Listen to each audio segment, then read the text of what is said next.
Good afternoon and welcome to the podium.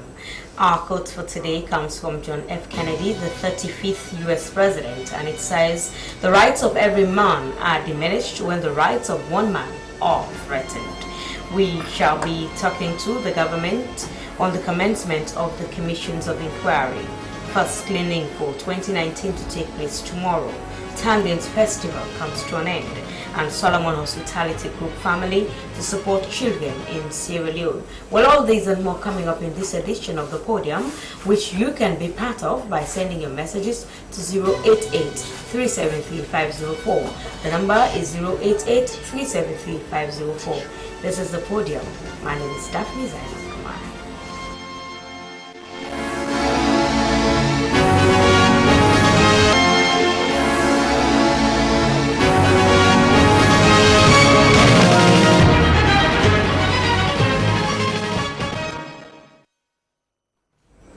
Welcome to the podium, coming to you live on SLBC Television in Freetown. As the commissions of inquiry are yet to commence work, citizens are calling on government to embark on massive education on the mode and operations of the commissions to avoid misconception and misinformation. The Strategic Communication Unit in the Ministry of Information and Communication is responsible to disseminate public policies of the new direction. Well, how far have they gone in educating the public of the commissions of inquiry?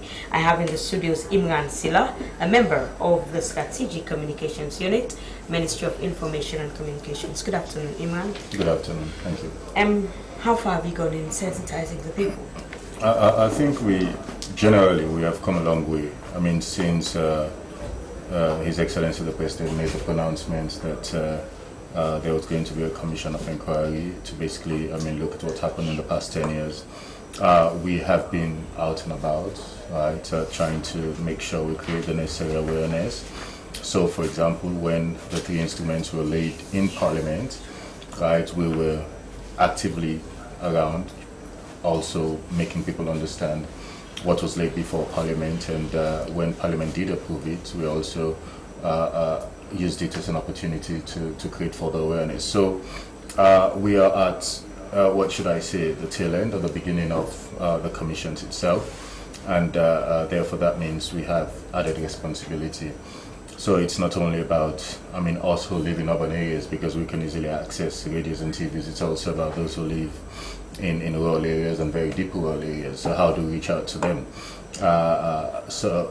What the thinking is of government is also to employ other services, if you like, because there are several ways. So we can communicate in the various national languages. We know we have 16. We also know people who are artists, comedians, pamphlets, leaflets, and all the rest. But then what is most important is, once the commission starts, those are going to be covered live, right? And they're going to be there for public hearing.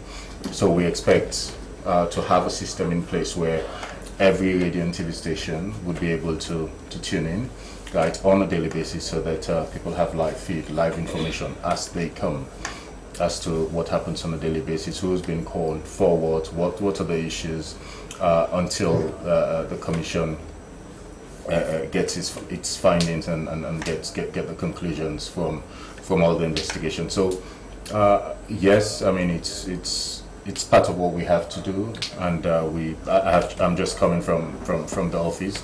We've had about 3 back-to-back meetings, and the Deputy Minister has been in charge of those meetings together with the unit, talking and engaging to stakeholders. Yesterday we met with tribal leaders, the executive. It was about 12 of them, because they are what you would call the leaders in their various communities, and they can reach out far and wide in ways we cannot, because they have their constituents and they listen to them.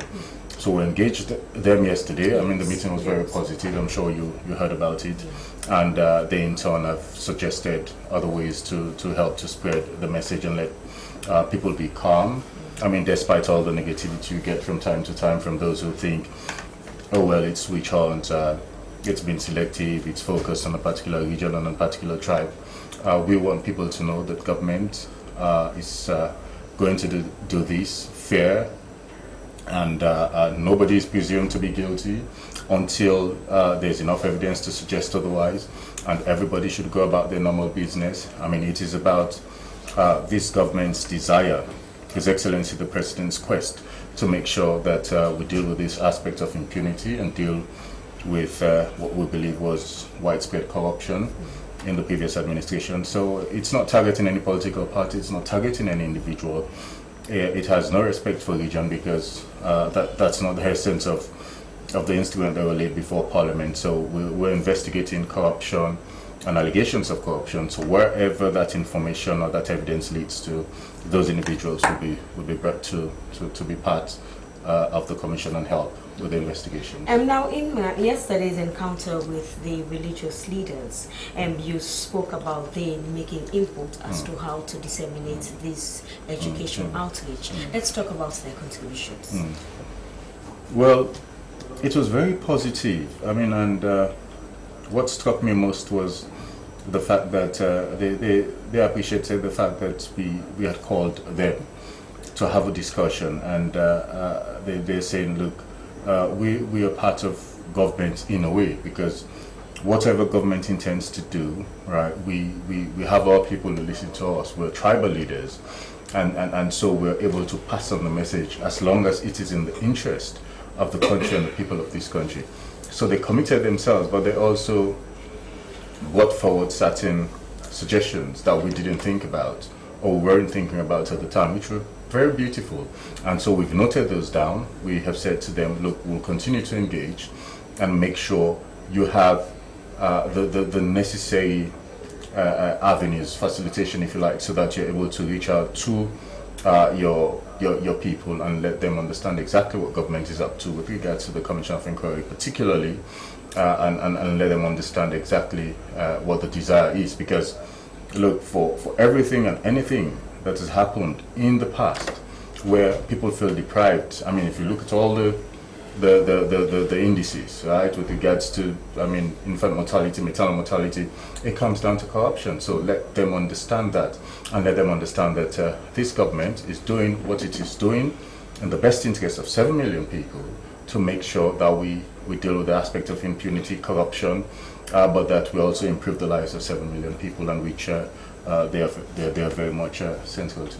So when will this start in the provinces, especially because we know that, especially the misconception about the APC not agreeing to being part of the Commission of Inquiry, people supporting political parties, they're supporting their membership and thinking that this is for the party to bring down people in the party. And you know, and most of people in Freetown may be aware, they would get the message, but those in the provinces, you need another approach to get them to understand what has been going on and how would it be like. And so we have started with tribal leaders who are obviously representatives of paramount chiefs somewhere in the country.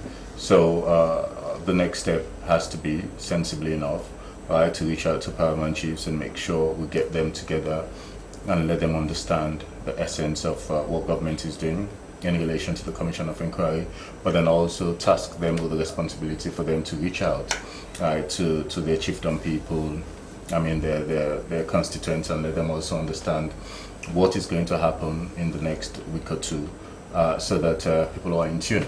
But then also, you've touched on it with regards to what the critics are saying, I mean, from the other side, that it is a witch hunt and all that.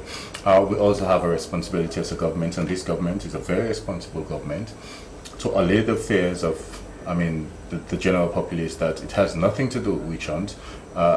Monies that were gotten, that were, I mean, acquired through ill-gotten means, have to be accounted for by those who serve.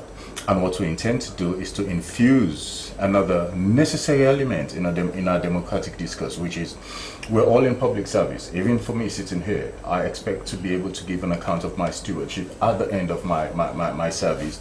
And I shouldn't feel fearful, right, of facing anybody to say, oh, this is what I did, X, Y, and Z, because I am confident that I was above board. I served the people of this country diligently in the capacity in which I've been asked to do.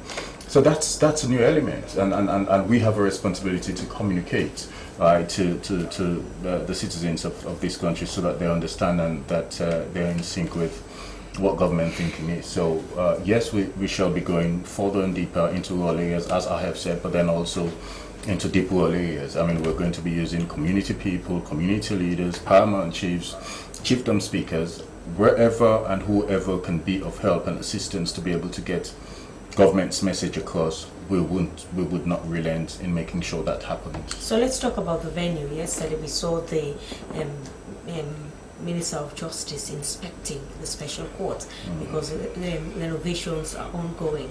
Let's talk about when will it be ready for the commission to start, because we know there's barely time for that. Yeah, we some weeks back there was a meeting at State House where the Attorney General and Minister of Justice, Cecilia Schwartz, the Minister of Information, the Chief Minister, did give clear timelines that we expect the Commission of Inquiry to start this January. As at that time, at that press conference, we did indicate as a government that we were basically crossing our T's and dotting our I's, trying to get technical aspects in place, get the structures in place. The judges are yet to come. We expect them to be here very soon. So that is what we're still doing. I cannot give any specific date in January as to when it is going to start, but we expect it in January. And with regards to the visit of the Attorney General at the special court, we are going to be there again on Monday. So I cannot speak more specifically as to what's the state now. But suffice it is to say that we will definitely start the Commission of Inquiry this January. And also, we know that the Commission of Inquiry is looking at people whose names are listed on the GTT report. Is that so?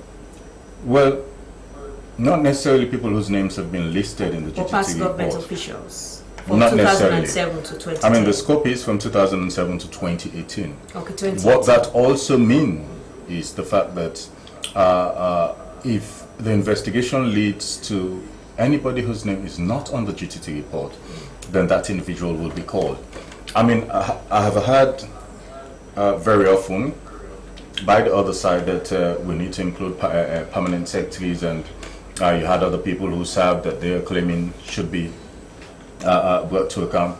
But here's the thing, this government has not precluded anybody, right, from coming to face the commission. We're not investigating individuals, we're investigating issues and allegations of corruption, right, in relation to ministries, departments and agencies. So wherever that investigation leads to, if it means that we'll have to bring in a permanent secretary, then so be it.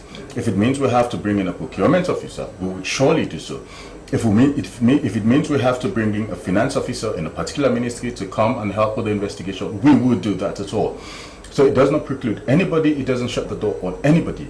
You have seen, let me give you an example with the Anti-Corruption Commission, right, when the defense minister was brought in, right, in relation to allegations based on the Auditor General's report of 2013-2014. At some point, the permanent secretary, they call the defense ministry, called Director General of the Ministry of Defense, Sanamara, was brought in. What does it tell you? What does it suggest? It clearly indicates that as a government, we have not shut the door on anybody. And we are not specifically targeting anybody, any tribe, any region. Right? Corruption has affected every single Sierra Leonean, right? With infant mortality, maternal mortality, the lack of education for over the past 10 years, the massive corruption.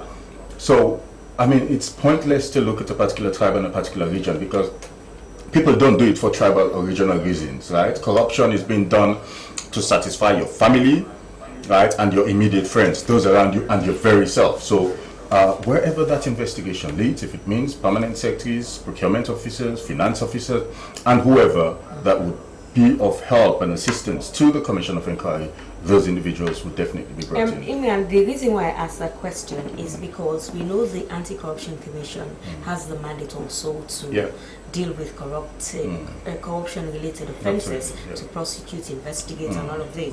I would want to know, because some of these people are also being investigated by the ACC, if their prosecute, they are sent to court, they're indicted and sent to court. What will happen if the dates coincide with when they have to be at the commission and when they have to be in court? I mean, I don't think that the dates would coincide at all, because don't forget that they're all pursuing, in a way, the same objective. The Anti-Corruption Commission is looking into very specific issues. So, i.e., when there was evidence against Haja Kale, the former Director General of NRA, and she was brought in for questioning. She admitted to wrongdoing of misappropriating government funds and accepted that she was going to pay. She has paid. Right now, if Haja Kale has to face the Commission of Inquiry, that would be in something totally unrelated to what the ACC is doing with her, and for which she has owned up and accepted. So when you say totally unrelated, would it be that after the ACC is done, she would be cleared, and the Commission of Inquiry will be looking at something else, or the same issue? Well, the ACC, I mean, the Commission of corruption is corruption. Agreed. The scope of the Commission of Inquiry is wide, right? It is investigating NRA, looking into its financial dealings. I mean, how procurements were done, who signed for monies, blah blah blah blah. And so it's more, the scope is wide. With regards to the Anti-Corruption Commission, they have been led to certain evidence in relation to certain individuals and what they didn't do correctly, for which they have been called in for questioning.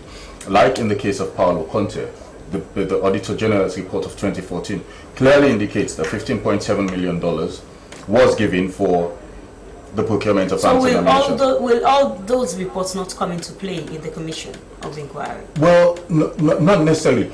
You cannot investigate someone for the same offense twice, as per law.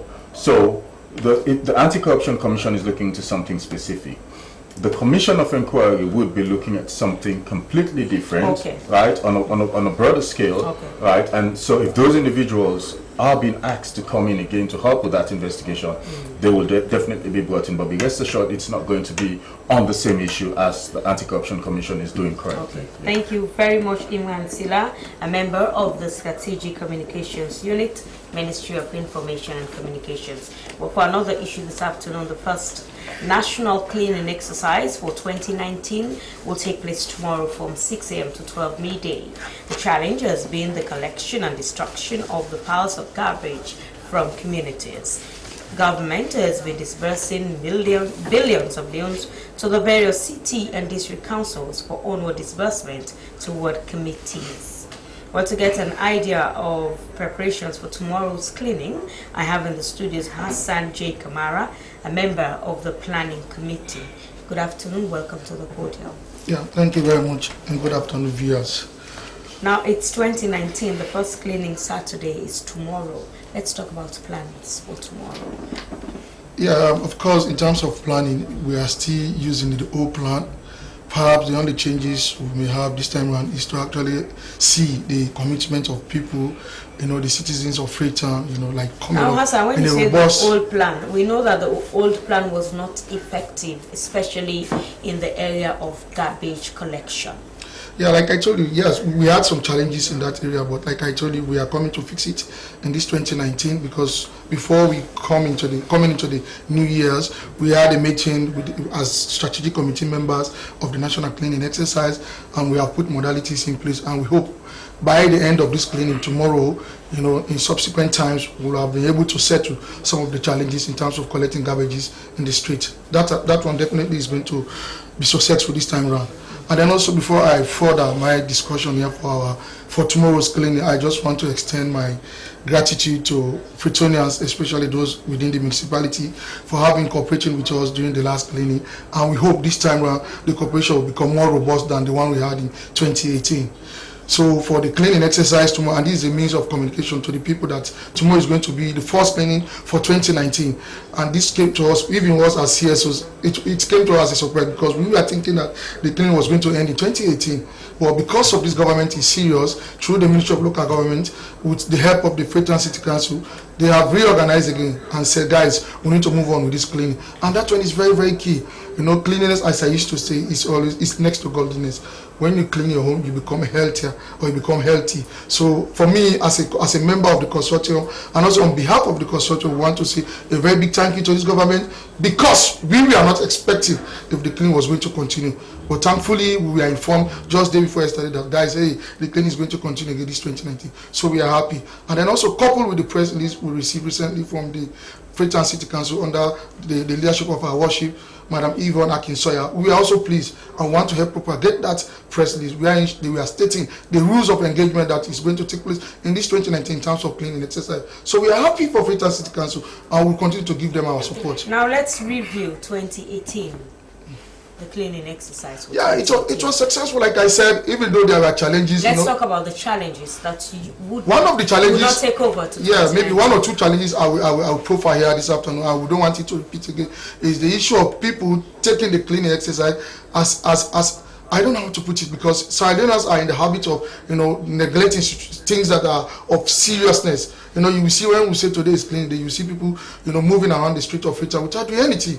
If you ask them, they will tell you, I'm a nurse, I'm a security officer going to my job place. We don't want to see that one this time around. We want to see the full cooperation of every citizen within the municipality. When they say tomorrow is cleaning day, we want to see you in your houses, at your workplaces, stay there and then ensure that you clean your place. We don't want to see you moving around the street of Freetown. That was one of the key challenges we are facing in 2018. And then also the issue of seeing vehicles flying around the street of Freetown was also very, very bad. You see a lot of vehicles flying around the street of Freetown, purporting that they are this, they are this, they are that. And then I want to really this time around, ask the Sierra Leone police officers and the ASLA, because they have been helping us in terms of checking these people when it is cleaning day. We want them to robust this time around, so that every vehicle that is passing, that is plying the street of Freetown, has to be checked to see whether if they have the pass that gives them permit to go around the street of Freetown. If they don't have, they have to be arrested, and then they have to stay there and do the work before they will be released.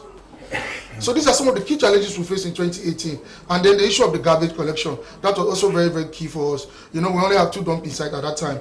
We have one at King Tom and the other one at Accra.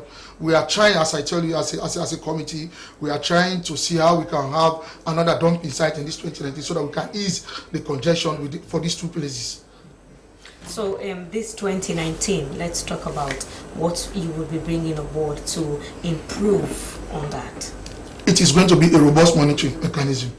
That one is very, very key. All of it is everybody's business. It is not only we as civil society on service delivery. It is the business of you sitting here. It is the business of Mr. Imran Silla sitting here, and every other citizen. Let us come together and ensure that 2019, the face of Freetown looks like other international countries, other cities that will compare that will compare Freetown to. Because this is the city that every Sierra Leonean can be boasted of, saying that I'm a Freetonian, I'm a Sierra Leonean. And then we will be expecting international, friends to be visiting our country. When they come to Freetown, we want them to come and feel very comfortable, feel okay, move around the city of Freetown, say, oh, indeed, this is Freetown. This is the capital of Sierra Leone. So we want to ensure, that is why I said in my initial statement that we are in full support. I repeat myself, we are in full support of the press release that came out from the office of the mayor of the Freetown municipality. She is actually admonishing, and she has given out set rules that anybody who goes against that rule must have to pay a fine of 500,000 and $1 million, as how the levity of those crimes you will be committing, especially for those that are selling, I quote, cookery, on the street. We want to avoid that one this time around, because most of these people, these cookery sellers, are creating a lot of problem for us in terms of when they sell, when they eat, they will just throw the dirt on the street. It's very bad. We want to discourage that one this time around. Those using the pedestrians as marketplaces, we also want to stop that. It doesn't mean because this government is in power today, if they ask you to move from the street, that you should not sell there, tomorrow you will not vote them. That is not our business. Our business here want to see Freetown as a free place where vehicles can fly, freely. We don't want to see too much congestion of vehicular traffic in the streets. We want to see a free passage of passengers. We want to see a very free passage of pedestrians who can use it to pass freely without any congestion of market people. So this time around, we are going to support the Freetown City Council, and we are going to give our fullest support also to the Ministry of Local Government, because they are coordinating the cleaning exercise. So we want to see a different cleaning exercise in this 2019 that we can boast of as citizens of this country. Now, Hassan, let's talk about the capability of the Freetown City Council in terms of equipment. Yeah, of course, that one also is a challenge. It's a gradual process. They cannot have every equipment now as it may require. It has to take some time. It's a process. But as I speak, before coming to this studio, I was so happy. I saw a lot of Freetown City Council staff out there, using the megaphone and in their vehicles, selling the message, telling the people that tomorrow is cleaning. We want to see this. We want to see this. We want to. It's a start. They have to start somewhere. So by the time we go into 6 or 7 months of this year, we'll see a lot of changes. And I hope those that are listening to us or viewing us this afternoon will actually take this into cognizance and see which support they can give through the Ministry of Local Government to the Freetown City Council, so that we can be able to actually actualize our dream in terms of making Freetown a better place for all of us. Okay. Thank you very much, Hassan J. Kamara, a member of the Planning Committee for the National Cleaning Exercise. But we'll go for a short break. When we come back, we continue with the podium.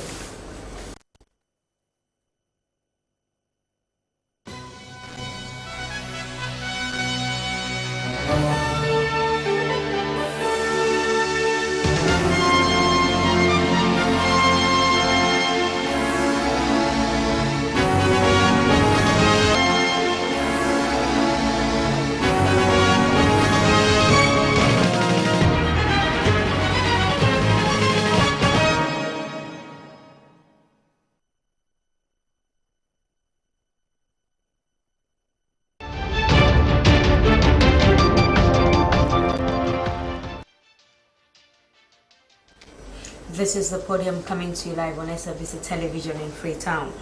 Solomon Hospitality is a multi-purpose investment group in the United States of America.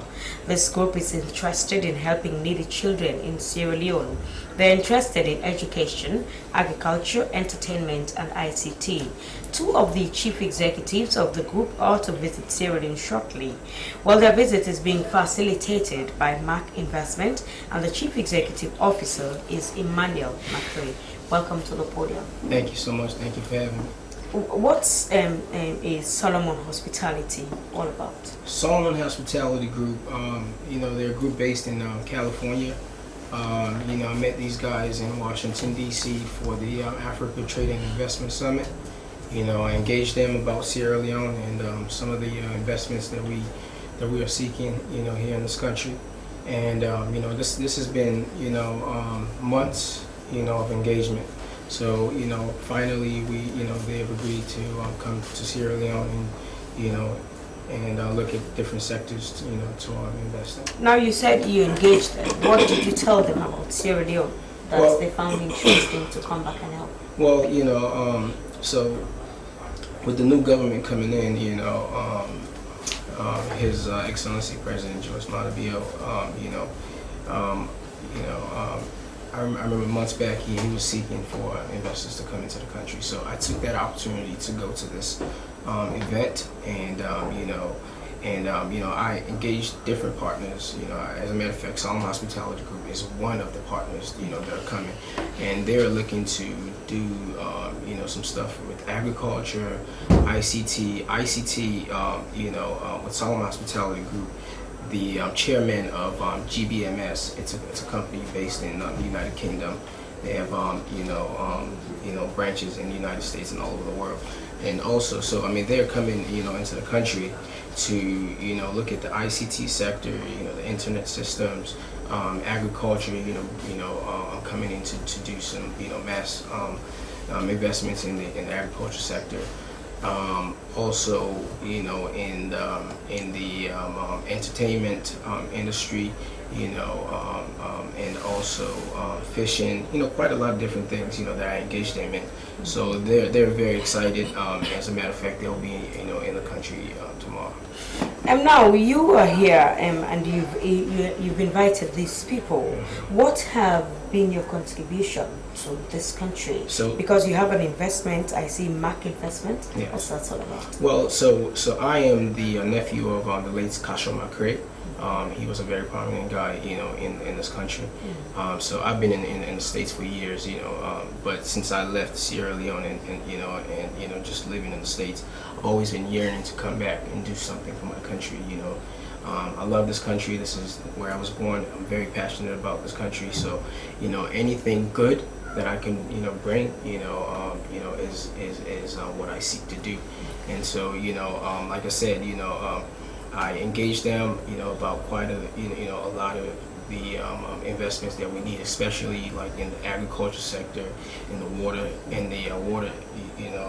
water sector, in the ICT, and and just as of recent, he had told me that he has connections with Tyler Perry.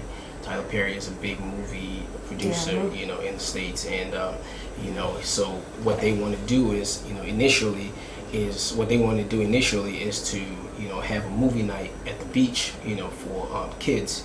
So, and again, just as of recent, I have been contacted, through some major stakeholders in the country to do it on a much bigger scale, and now we're actually, looking to do it at the Bensamani Hotel, the hall. And as I'm talking to you now, we're in the process of getting all of that stuff together. And now you have not been in Sierra Leone for a very long time, and although you would be abreast because we have the social media, we have other forms of communications, but you would know areas to tackle. Let's talk about the children you've identified. You said needy children. Where are they coming from? Because Freetown is not just Sierra Leone. Well, it's not just needy children. It's children in general. School-going kids. Okay. So they've heard of the free education program. They were very excited about that. They thought it was a great initiative.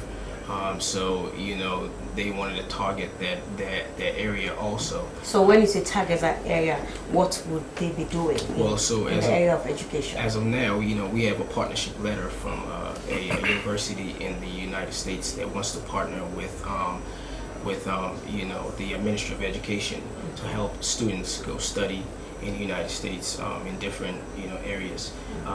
It's a partnership. It's 50% scholarship from the school, and also 50% from the government of Sierra Leone. And they can take as many as 100 kids per semester.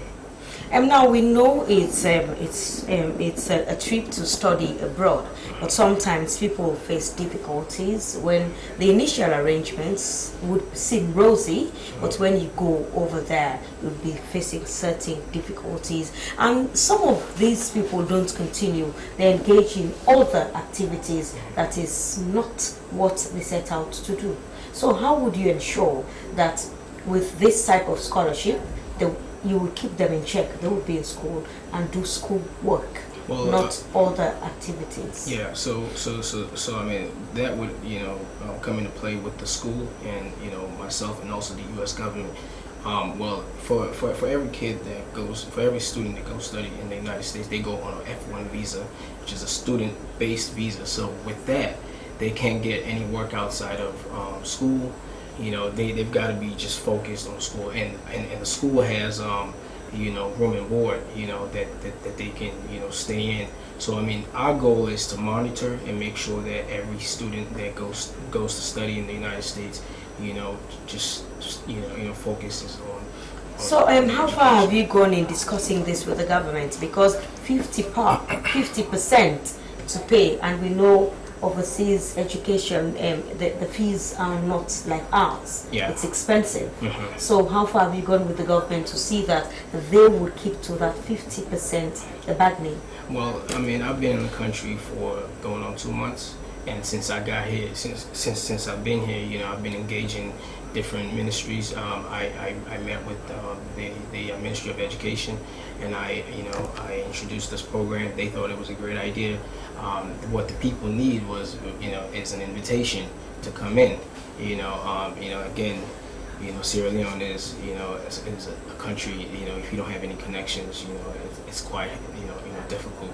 But so far, I've been, making these connections, and I think that we're on the right path. Now, for us here, the president has made education his flagship program, and education, as you know, is free. Even in tertiary institutions for science subjects, it's free for people. And taking Sierra Leoneans overseas, and they would spend that much. I don't know, what response have you been getting?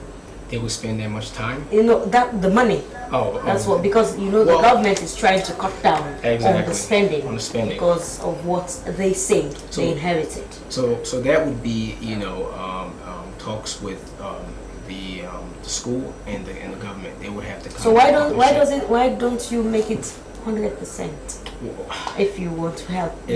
It's I mean, for me personally, I would love to do that, but again, you know, this school, you know, they've been doing these partnerships in different countries. Okay. Nigeria has, you know, a partnership with them. Ghana has a partnership with them. So we want to do the same partnership here in Sierra Leone, you know. But again, you know, for every student that goes through our program, we would find some way to accommodate that. And also in the area of agriculture, let's talk about how they would come in. Well, they have these technologies, you know, that they want to introduce to help grow, you know, crops, rice, maize, different, you know, types of crops that we have. You know, they are also, you know, coming in with the raw materials themselves to present to government to say, hey, this is the 21st century, you know, way of growing crops and stuff like that, you know. Yes, that is the 21st century, but you know the weather. Have they done any feasibility studies to know? Because you know our weather and yours is different, our soil is different. So even if you bring in the requisite technology, it may not work in Sierra Leone. Absolutely. Well, I mean this is the initial phase. So again, you know, they're coming in on Saturday. Okay. So our goal is to engage the Ministry of Agriculture to do our own feasibility study on the ground. You know, to make sure that it is conducive for them, and if not, you know, they'll have to find other, you know, avenues to, you know, to penetrate that sector. Okay, and before I go to another issue, the area of entertainment, we see sometimes the entertainment industry in Sierra Leone fluctuates. Yeah. It will be good this year, the next, but most times they'll tell you there's nothing good to write home about in our entertainment industry. Apart from having a movie night out with these kids, how do you plan to improve the entertainment industry? Well, their goal is to start with this, you know, just to showcase it. But their actual goal is to start building movie theaters like we have in the States. You know, so like, you know, if a new movie comes out, you know, people would be able to go like see a business them. venture. It's a business venture, yes. It's to have movie theaters because in Sierra Leone we only have local cinemas. People go watch football games and stuff like that. So we want to actually, you know, open up movie theaters. You know, they're also looking at sports facility, introducing new sports like baseball. You know, looking to have Team USA from the U.S. You know, basketball. You know, come into the country and do some sort of programs. Okay. You know, so also, you know, like I said, you know, with the entertainment, you know, they're looking to actually start, you know, building a movie studios. So that's why they want to engage Tyler Perry, you know, to come into Sierra Leone to look at the movie industry. And the ICT, when we see the president establishing a whole secretariat, a directorate at State House for Innovation and Science. Let's talk about that. The ICT. Have you liaised with Paul Senga, the director? No, I haven't met with Mr. Senga yet, but again, you know, as of recent, you know, I've been, you know, given access, you know, to quite a lot of different people that I didn't have access to, you know. And again, you know, in Sierra Leone, what I realized is it takes time. You know, you just don't come in one day and get everything done, you know. Yes. So, but you know, with the gradual steps that we are taking, you know, we're getting to, you know, our goal. But ICT, you know, again, GBMS is one of the world's leading ICT you know, companies in the world, and you know, the chairman of the company himself will be in Sierra Leone, you know, tomorrow, and you know, they're looking to engage, you know, the government, and you know, and also boosting up our ICT sector in the country. Okay, thank you very much. Well, we go over again to Imran from the Strategic Communication Unit. Before we go to the questions of the Commission of Inquiry, you had the young gentleman. What would you bring in? Well, I can't say, anything categorical here. I met Macri some time back by chance at U building, and we spoke briefly. I wished him well. I mean, he comes across as someone who's got brilliant ideas. He's very smart. I hope he's able to succeed in doing what he wants to do. I mean, things that are close and passionate to him, he feels passionate about. So best of luck. I mean, if there's any way I can help in helping to open doors for you, I mean, this is your country as well, right? So, I mean, opportunities are there for everyone, and if you think I could be of help at any point, just let me know. Well, best of luck. Absolutely, thank you. I'm coming back to the reason why you're here, the education on the Commission of Inquiry. Let's talk about, now that it's evident that it will start, and we know that the previous governments, the officials, even the APC party, they were saying they will not be part of it. So if they refuse not to be part of it, what will happen? Well, they were in government a few months back, right? What am I trying to say? They equally understand what the laws are, what the responsibility of any government is going to be, what's the responsibility of citizens, right, in a country should be, particularly in Sierra Leone. They also understand, because they have members of parliament, when those three instruments were laid. They are aware as a political party that those instruments were passed after 21 days, and after which they became law. So they understand what the law is and what it means not to obey the laws of the country. We hope we don't get to that point. I've heard a lot from them with regards to what they would or wouldn't do, that they're not going to cooperate, except permanent secretaries are equally brought in for the Commission of Inquiry, or until there's going to be rules of of governing the Commission of Inquiry, rules of evidence, and all that. But yeah, some of them are, what should I say, we have noted down as a government. I mean, this is a government that listens very well. Setting up of the committee for the Commission of Inquiry, that is statutory. I mean, if you go back to the Commission, and if you go back to the Constitution rather, and the rules of evidence, obviously the ones for the High Court don't necessarily apply, because at High Courts, I mean, the court has prosecutorial powers. The Commission of Inquiry doesn't have, so you don't necessarily have to apply the rules of evidence as it applies in the High Court, strictly speaking. But I mean, for the rest, I think it's just political rhetoric and trying to play to tribal and regional sentiments. We hope they see enough sense and reason enough to comply, because they're public servants and they want to continue to be public servants. So if they refuse to, then the law is the law. The law will take its course. And also, you know, they were calling on the government to look into certain areas, like you mentioned. So will that be taken into consideration? These are things that we have come a very long way as a government. I mean, if we have not been listening very well and taking the views of people on board, we wouldn't be where we are today with regards to the Commission of Inquiry. It is because, I mean, the majority of Sierra Leoneans feel, yes, people should be investigated and they need to know what happened in the past administration. That is why we have the Commission of Inquiry. That is why we had to go through Parliament to fulfill the legal procedures in Parliament to make sure those three instruments become law. Now that they are law, that's going to be the bedrock for the Commission of Inquiry. Yes, we know there are other concerns that we get with regards to ideally what they would like to see, not only the opposition party but also from civil societies. I mean, as a government, we continue to listen and we have noted those down. But let me also add that whatever we do at the end of the day is going to be within the law, right?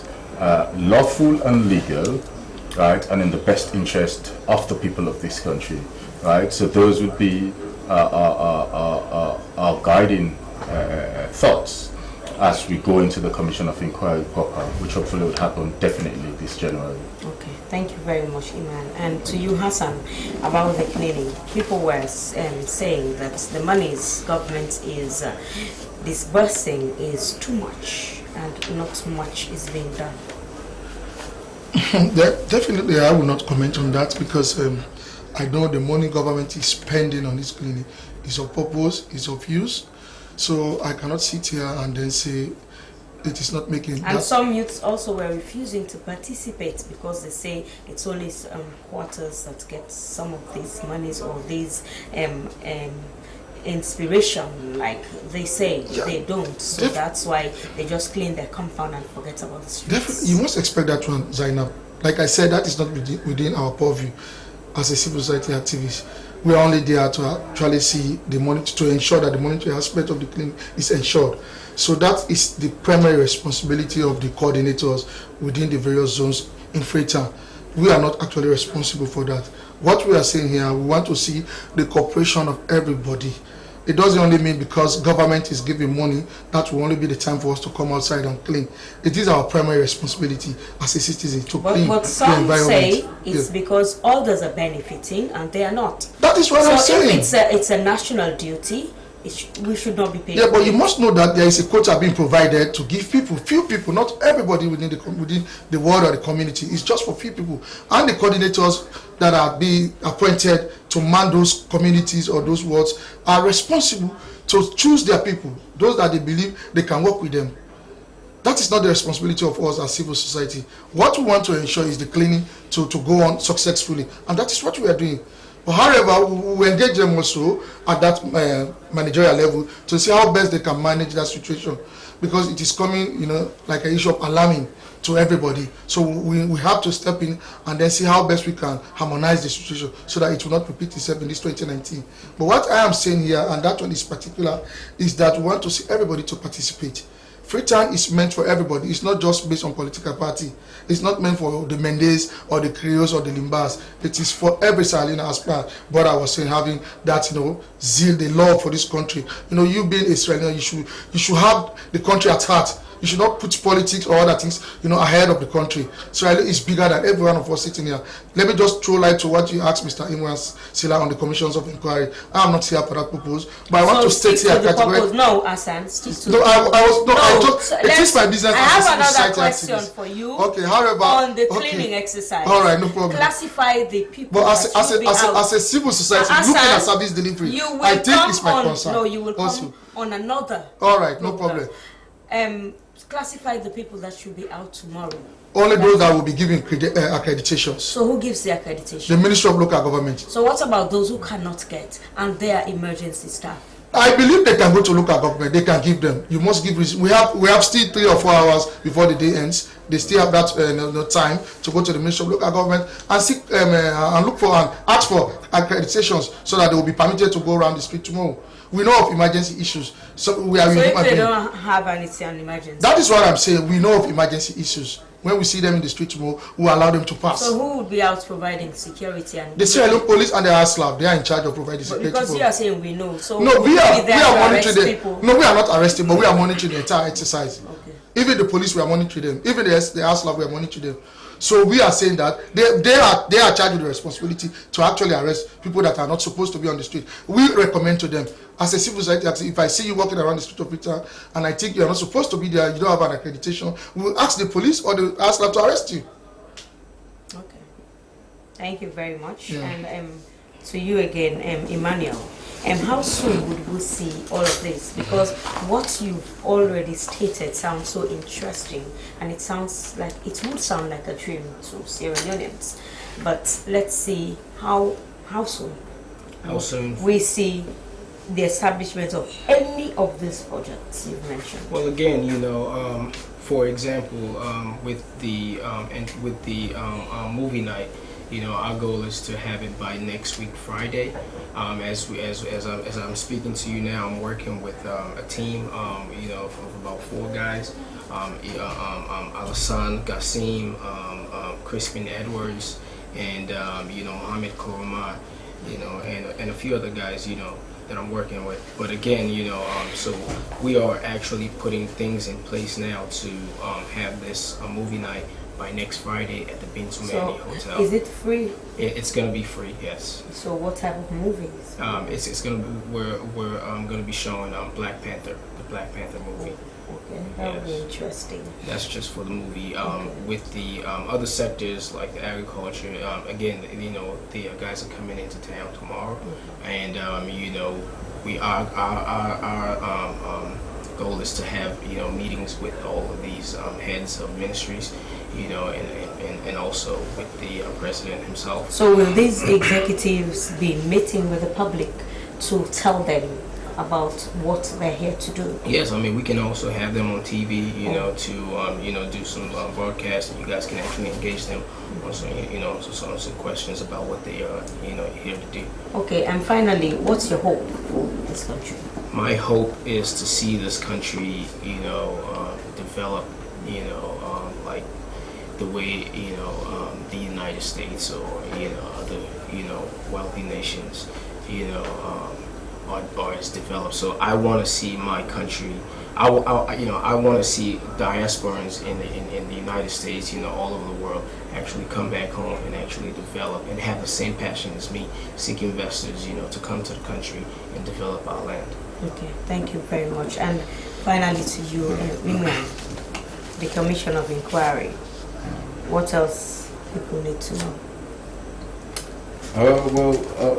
I think we've said it all, but then we also have a responsibility to continue to engage and interact with the public. Different things would come up. There would be things we would need to would find the need to bring clarity to as we continue and as the commission starts. So I mean, it's a never-ending exercise and it's a continuous one, and we hopefully I'll be here at some point again, me or someone from the team, to be able to articulate on the issues, I guess. Okay, thank you very much. And Hassan, the commencement and end time of the clinic, so that people would say I forgot. And that is why we are on the media talking to them, and we'll continue engaging the media houses so that they can be informed accordingly. The cleaning exercise starts at 6 a.m. and it ends at 12 for we the citizens, but it will continue after that time for the SLAP and the Striding Police in terms of mopping up, you know, the dirt from the streets. So how soon will we see the garbage being cleared? Because sometimes it takes over a week. You will see differences tomorrow, starting tomorrow by God's grace. Okay, thank you very much. Well, many thanks to my studio guests. That's how we end the podium for this afternoon. My producer has been Salma Sabah. Our quote for today came from John F. Kennedy, the 35th President of the United States, and it says, "The rights of every man are diminished when the rights of one man are threatened." Well, my name is Daphne Zainab Kumar. See you on Monday after the weekend break. Goodbye.